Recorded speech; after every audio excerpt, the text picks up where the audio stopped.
하나님께서 코로나19 바이러스 감염 사태를 통해서 우리에게 무엇을 말씀하시는가? 우리 각자에게 하나님이 말씀하시는 말씀들이 분명히 있을 것으로 생각을 합니다. 그러나 이 시간 우리가 그 하나님의 뜻을 깨닫는 것과 더불어서 더 중요한 것은 이 일로 인하여서 고통을 받고 있는 사람들이 우리 주변에 너무 많습니다. 감염된 사람은 감염된 사람이지만 실제로 이 일로 말미암아서 경제적으로 어려움을 당하는 사람들이 대단히 많습니다. 그래서 빨리 이 일이 중단되고 회복되기를 기도하는 것은 우리의 마땅한 본분이라고 생각합니다.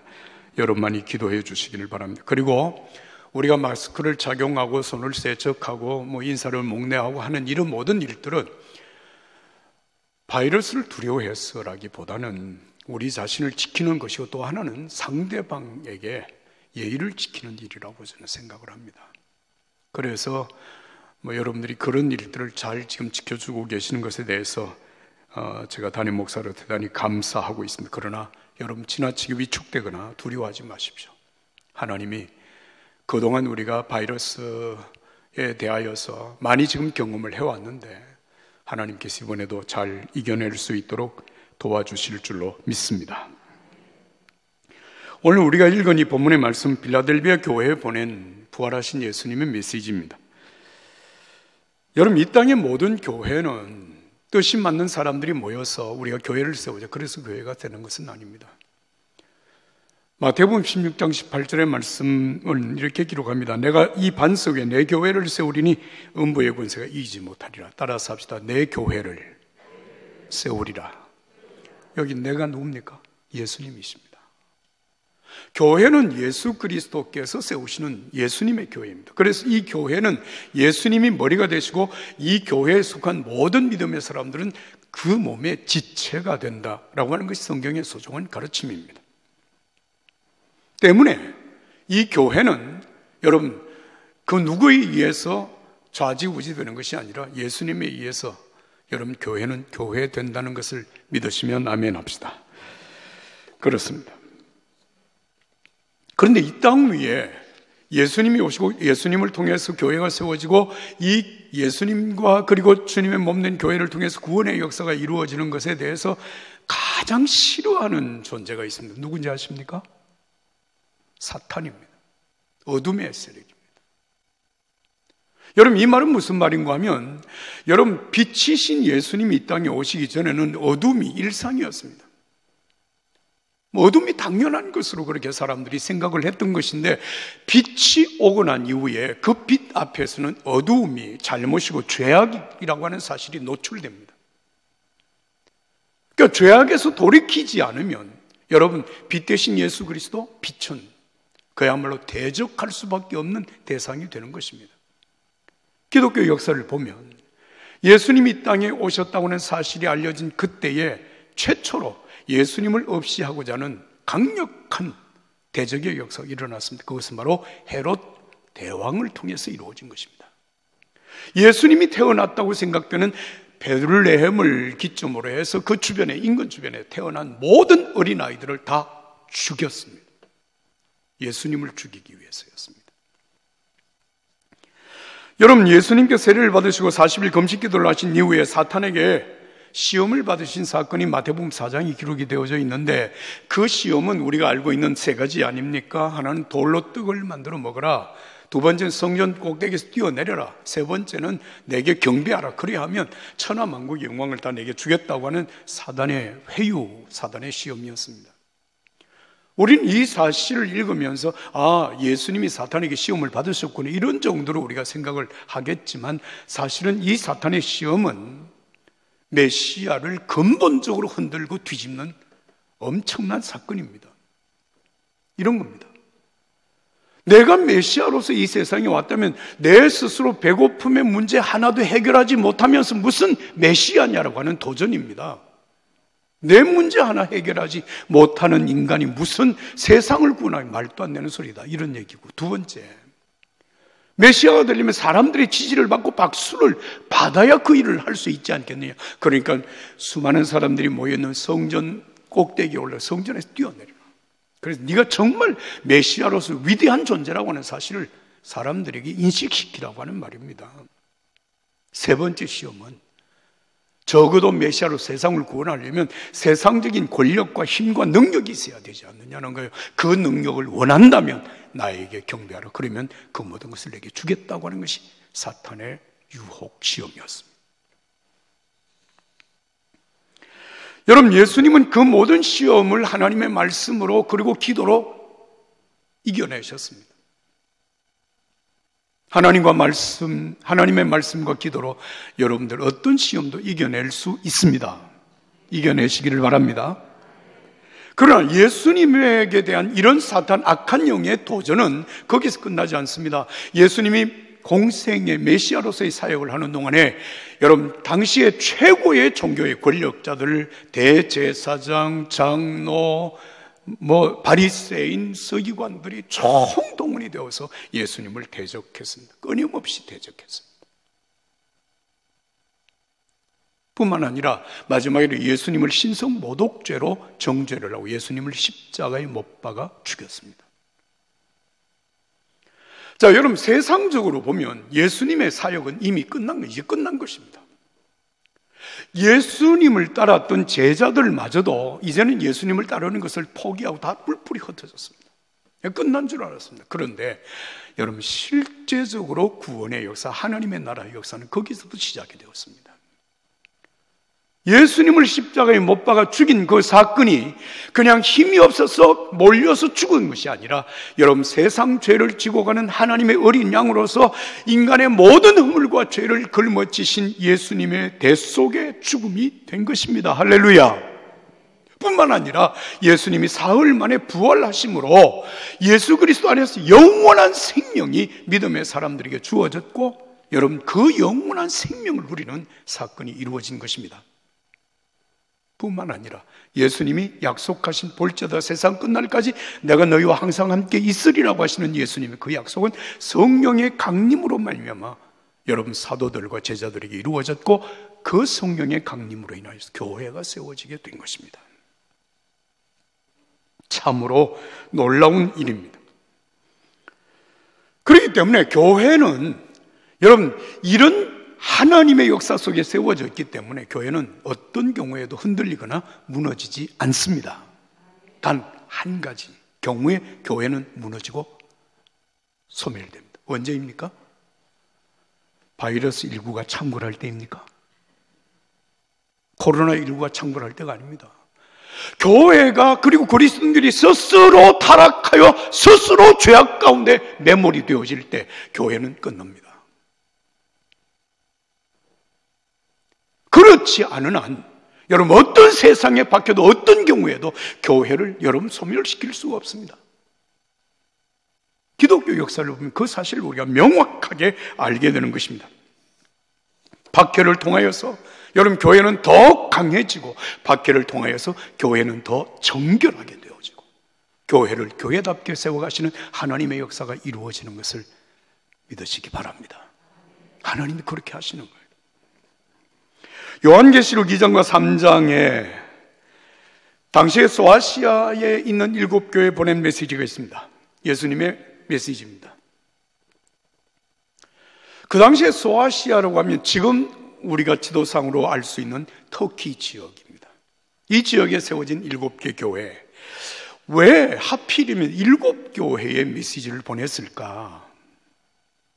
여러분 그런 생각을 해보지 않았습니까? 그 당시에 교회가 7개밖에 없었느냐? 아닙니다. 그런데 이 7개 교회는 당시에도 있던 수많은 교회들 가운데 모든 교회를 아우르는 7 형태의 교회, 교회의 7가지 신앙의 형태를 대표하는 교회라고 보시면 됩니다. 이 말은 오늘도 이 땅에 수많은 교회가 세워져 있지만 이 모든 교회들이 이 7가지 신앙적인 형태 속에 아우를 수 있다는 얘기입니다. 그런데 이 7교회를 보면 세 부류의 교회로 분류를 할 수 있습니다. 하나는 책망만 받은 교회가 있습니다. 예수님으로 책망받은 교회, 그게 어딘가 하면 라오디게아 교회입니다. 이 교회는 칭찬을 하나도 받지 못했습니다. 그 다음에 책망과 함께 칭찬을 겸하여 받은 교회가 네 교회가 있습니다. 에베소, 보가모, 두아디라, 사대 교회입니다. 그런데 이 7개 교회 중에 책망을 받지 않고 칭찬을 받은 2개 교회가 있습니다. 그 교회가 서문화 교회와 빌라델비아 교회. 사랑하는 여러분, 이 땅 위에 예수님의 이름으로 예수님이 세우신 교회가 많지만 그 교회들 가운데 모든 교회가 다 동일하지 않습니다.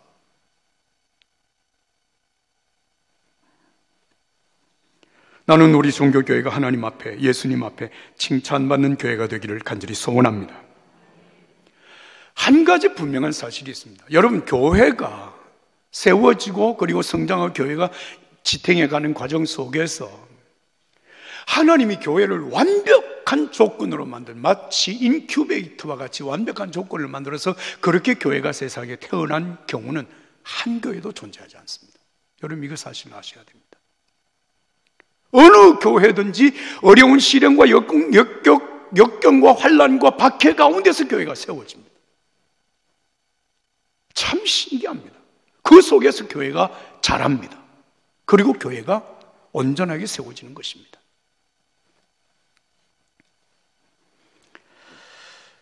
여러분, 어떤 교회도 여기에 예외가 아닙니다.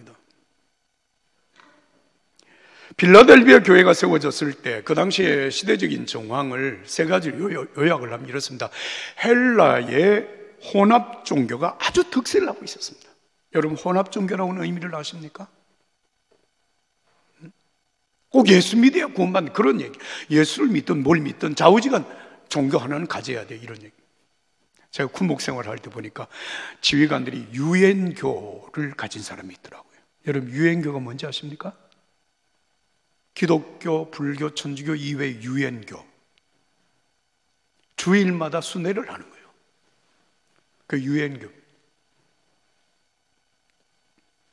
혼합 종교가 득세했고, 그리고 각종 신전들이 여기저기 세워져서 우상 숭배가 만연하고 있었던 때입니다. 뿐만 아니라 당시에 로마의 11번째 황제인 도미티안 황제가 황제 숭배를 강요하면서, 여러분, 기독교인들에게는 엄청난 박해가 진행이 되던 그때가 대개 주후 90년경으로 그렇게 되어 있습니다. 이때에 빌라델비아 교회가 세워졌습니다. 자, 여러분, 이런 상황에 세워진 빌라델비아 교회, 그 교회에 속한 믿음의 사람들이 뭘 생각을 했을까요? 그런데 이 빌라델비아 교회에 예수님께서 지금 요한계시록 3장 7절부터 13절까지 짧은 말씀으로 메시지를 보냈습니다. 그 내용을 보시면 이 메시지를 보내시는 분, 예수님은 어떤 분이신가? 여러분, 7절 말씀을 함께 읽겠습니다. 7절 한 목소리로 다 같이 읽습니다. 시작. 예수님이 어떤 분으로 나타나셨습니까? 무엇을 가지신 분? 무엇을 가지신 분? 다윗의 열쇠를 가지신 분. 다윗의 열쇠는 뭐냐? 열면 닫을 사람이 없고 닫으면 열 사람이 없는 전권을 가지고 계신 분으로 예수님이 나타나신 것입니다. 여러분, 어떻게 생각하면 지금은 로마가 세상을 지배하고 있고, 그 로마가 지배하는 세상 가운데 한 모퉁이에 세워진 교회가 빌라델비아 교회. 그렇다면 이 빌라델비아 교회의 생사 결정은 누가 하느냐? 로마의 도미티안 황제가 모든 것을 결정하는 것처럼 보여지는 그 순간에 빌라델비아 교회에 보내신 메시지의 주인공은 누구신가 하면 다윗의 열쇠를 가지신 분, 예수 그리스도. 그는 열면 닫을 사람이 없고 닫으면 열 사람이 없다. 전권을 가지신 분. 사랑하는 여러분, 세상적인 권력이나 세상적인 여러분 것들이 교회를 좌지우지하는 것이 아니라 교회를 주관하시는 분, 세상을 주관하시는 분은 다윗의 열쇠를 가지신 예수님이심을 믿으십시오. 이게 중요한 믿음입니다. 그렇기 때문에 여러분, 교회 믿음의 사람들은 어떤 상황에서도 바라보아야 될 것은 여러분, 세상적인 환란이나 세상적인 여러분 그런 세력이 아니라 예수 그리스도를 바라보는 믿음이 살아있어야 합니다. 마태복음 14장 22절 이하에 예수님께서 실제적인 한 사건을 통해서 우리에게 말씀을 하고 있습니다. 예수님의 제자들이 배를 타고 갈릴리 바다를 횡단하고 있었습니다. 정확하게 몇 시부터 몇 시까지 그들이 풍랑에 시달렸는지는 알 수 없지만 그 갈릴리 바다를 횡단하다가 큰 풍랑을 만나서 정말 사투를 벌입니다. 그렇게 사투를 벌이고 있는 중에 새벽녘이 되었을 때 예수님이 바닷물을 딛고 제자들에게 다가오신 거예요. 눈이 번쩍 열린 베드로가 예수님을 보고 이렇게 말합니다. 주님, 정말 당신이 주님, 예수님이시라면 나에게 물 위로 걸어오라고 말씀하십시오. 예수님이 오라고 말씀하십니다. 베드로가 물에 첨벙 뛰어 배에서 내려서 예수님을 향해서 걸어갑니다. 놀라운 일이죠. 그런데 그 순간에 베드로가 무엇을 봤는가 하면 예수님을 바라보는 것이 아니라 그 풍랑이 지금 일고 있는 그 바다에서 고통을 당하는 중에 갑자기 바람이 확 몰아치니까 베드로의 시선이 바람을 보고 두려워했다. 그 순간에 베드로는 물속에 잠겨들기 시작을 했다. 그때 예수님이 그의 손을 잡아 건져내시면서 이렇게 말씀하십니다. 믿음이 적은 사람아 왜 의심하였니? 믿음이 적은 사람아. 여러분, 무슨 말입니까? 바람 때문에 풍랑이 있고 풍랑 때문에 고통을 당했던 베드로가 지금 예수님 바라보며 물 위를 걷고 있는 순간에 바람이 갑자기 몰아치는 그 바람을 보고 두려워했다는 거예요. 무엇을 두려워한 것입니까? 바람을 두려워했습니다. 오늘 우리 찬양대 찬양이 그 얘기를 했습니다. 세상의 그 어떤 것보다 하나님, 전능하신 하나님, 창조주 하나님이 크시다고 하는 사실을 그가 믿고 바다 위를 걷다가 바람이 세창에 몰아치는 순간 예수님을 놓치고 예수님보다 바람이 더 크게 보이고 환경이 더 무섭게 느껴지는 순간 그들은 물속에 잠겨들었던 겁니다. 여러분, 이 사건을 통해서 예수님 우리에게 무엇을 말씀하시는 것일까요? 바람을 보고 두려워하지 말고 믿음의 주여 또 님께 하시는 이 예수님을 바라보라는 것입니다. 사랑하는 여러분, 제가 묻겠습니다. 여러분들을 죽음과 죄와 죽음에서 구원하여 하나님의 자녀 삼아주신 분이 누구십니까? 많은 역경 속에서도 오늘까지 여러분들을 도와주신 분이 누구십니까? 어떤 상황 속에서 여러분과 세상 끝날까지 함께 하시는 분은 누구십니까? 여러분의 생사화복을 주관하시는 분은 누굽니까? 여러분, 우리를 위하여서 영원한 하나님의 나라를 준비하시고 우리를 마침내 하나님의 나라로 인도하실 분은 누구입니까? 로마 황제입니까? 세상의 권력입니까? 돈입니까? 예수님이라고 하는 사실을 믿으시면 크게 한번 아멘 합시다. 예수님을 바라보라는 겁니다. 다윗의 열쇠를 가지신 예수님, 열면 닫을 사람이 없고 닫으면 열 사람이 없는 그 예수님이 우리에게 말씀을 하시는 것입니다. 자, 여러분, 그 예수님이 빌라델비아 교회를 칭찬하고 인정하시면서 축복하신 말씀이 8절입니다. 여러분, 8절 말씀을 큰 목소리로 읽겠습니다. 다 같이 읽습니다. 볼지어다 내가 내 앞에 열린 문을 두었을 때 능히 닫을 사람이 없으리라. 내가 내 행위를 나누니 내가 작은 능력을 가지고서도 내 말을 지키며 내 이름을 배반하지 아니하였도다. 할렐루야. 저는 사실 이 말씀을 묵상하고 기도하다가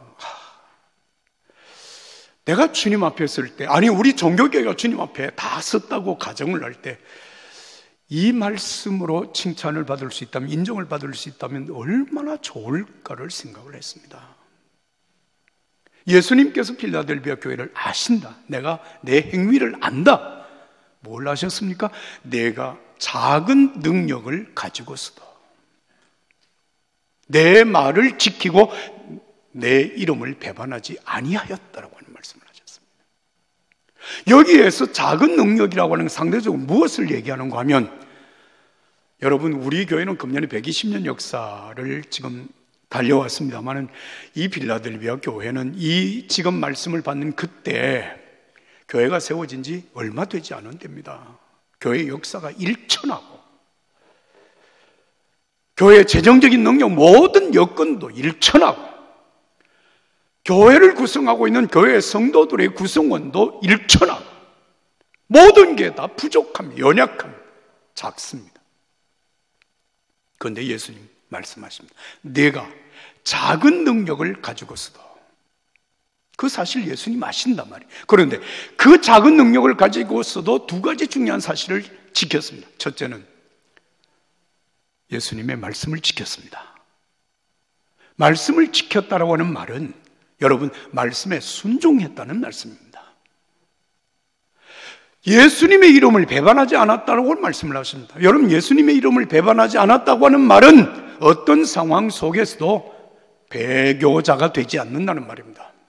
이 말은 순교자적인 믿음을 가지고 신앙을 지켰다는 얘기입니다. 무슨 뜻인가 하면, 여러분, 우리는 순교자들의 믿음이 정말 대단한 믿음이라고 생각을 하지만, 제가 여러분들에게 정직하게 묻습니다. 여러분, 예수님이 나를 구원하신 구원자이심을 믿으시면 아멘 합시다. 이 믿음을 끝까지 지키는 게 순교자적인 믿음. 순교자들에게 마지막으로, 여러분, 박해자들이, 목을 자르는 사람들이 질문하는 질문이 무엇인가 하면, 너 이래도 예수 믿겠냐? 그 질문이 마지막 질문입니다. 믿겠습니다. 그러면 죽어요. 그게 순교입니다. 나 생각해 볼게요. 그래? 아니, 지금 얘기해. 그때 이렇게 생각을, 여기서 내가 안 믿는다고 나중에 믿으면 되지. 그러고 안 믿는다 그러면 그 살려주는 거예요. 그 순교자가 안 됩니다. 내 이름을 배반하지 아니했다고 하는 이 말은, 여러분, 순교자적인 믿음을 가지고 신앙을 지켰다라고 하는 말입니다. 이렇게 믿음을 지킨 이 빌라델비아 교회를 향해서 예수님이 큰 복을 약속하십니다. 내가 내 앞에 열린 문을 두었다. 한번 따라서 합시다. 열린 문을 두었다. 이 열린 문이라고 하는 것이 구체적으로 무엇인가라고 하는 것은 성경에 제시가 되고 있지 않습니다. 그러나 이렇게 보시면 됩니다. 내가 예수 그리스도를 믿어서 구원받는 구원의 문이 열렸다는 말씀이고, 이 구원받은 자들에게 예수 이름으로 기도하면 기도 응답의 문이 열렸다고 하는 말씀이고, 여러분, 예수 그리스도를 믿는 믿음의 사람들에게 천국의 문이 열려 있다는 얘기고, 우리의 삶 속에 하나님께서 주시는 복과 은혜로 말미암아 형통의 문이 열렸다고 보셔도 됩니다. 하나님께서, 예수님께서 내 앞에 열린 문을 두었노라. 생각해 보세요. 오늘 우리가 믿음의 삶을 살면서 예수님께서 우리 개개인의, 그리고 우리 종교교회에 내 앞에 열린 문을 두었다 말씀하신다면 이보다 더 큰 축복이 있습니까? 엄청난 복입니다. 사랑하는 여러분, 우리 교회가 금년 2020년도 120년을 맞았습니다. 정말 우리 교회가 오늘 예수님 앞에 이 믿음을 지키고 이 믿음으로 말미암아 칭찬하시는 예수님의 인정과 칭찬이 나는 종교교회와 그리고 저와 여러분 개개인에게 주어지는 말씀으로 들으실 수 있기를 예수님의 이름으로 축복합니다. 작은 능력을 가지고도 말씀을 지키고 예수님의 이름을 배반하지 아니한 빌라델비아 교회에게 열린 문을 두었다 말씀하시는 이 주님의 복이 우리 모두에게 있기를 예수님의 이름으로 축복합니다.